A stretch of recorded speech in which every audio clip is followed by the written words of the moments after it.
The tenacity it takes to face your inadequacies and continue to try, that's where we've succeeded. What I'm good at and what we're good at together is not being right all the time. It's basically learning from your mistakes. Most successful people in the world are the people that can self-soothe. So can you avoid being triggered? If you're being triggered and you look outward and you're angry at the person that triggered you, that's weakness. You are manifesting weakness, and you have to go, ooh, that means I have an insecurity around this thing. I need to address my insecurity, and then that's gonna put you in a far more powerful position to move forward. People that are successful, they can self-soothe, they can stay emotionally calm in the midst of a storm. When everybody else is panicking, they're only looking at solutions.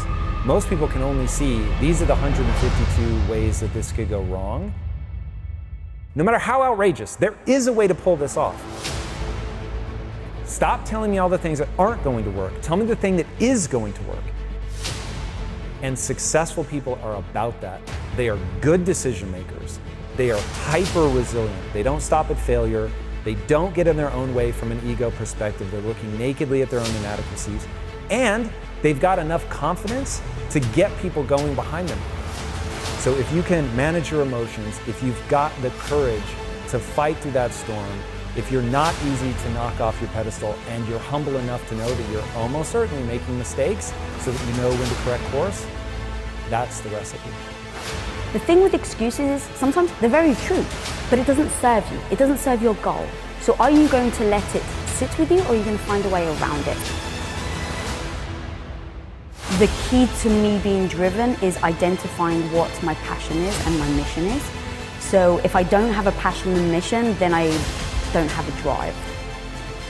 If I could wake up every single freaking day and fight for that 14-year-old girl that was me, that didn't believe in herself, that felt ugly, that was teased, that was made fun of for my looks, I will fight for that 14-year-old girl so that if I can help her to believe she can become anything she wants if she sets her mind to it and works hard, then I feel like my job is done. Every day I wake up for that 14-year-old Lisa. You can become anything you want to become, but you're gonna have to pay a heavy price to get there. So the question is, what is it that you want to do? Problem is, people are expecting something to be self-evident.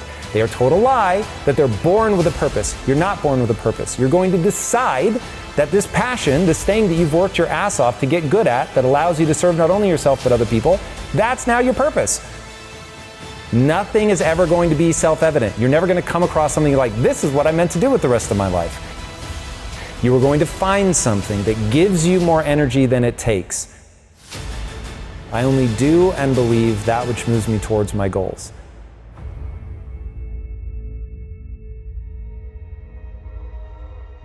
And so everybody in Impact Theory University, if you ask them, which I do frequently, what's the epitaph I want on my tombstone? It's you're having a biological experience.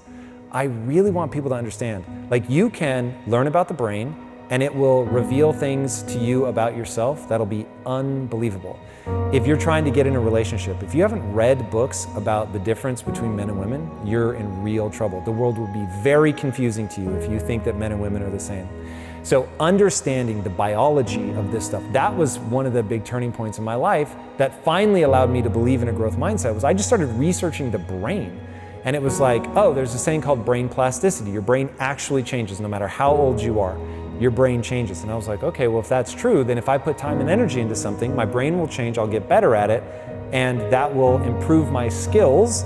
And then another obsession of mine is to get people to understand skills have utility. You don't read a book to get an A on the test.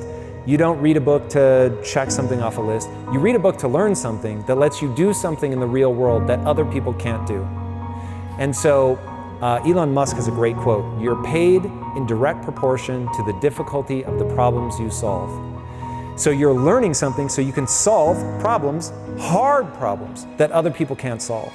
And so once you understand, oh, this is mechanical. My brain is designed a certain way. There's a certain path that I have to walk to gain skills. And then skills let me do something other people can't do. And by doing things other people can't do, I'm able to serve myself and the group That's fulfillment. Fulfillment's the point.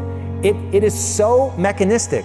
It's all just deadly simple. And when I'm giving honest answers, I'm always looping around, this is how the human mind works. And every time I say something controversial, it's always about biology.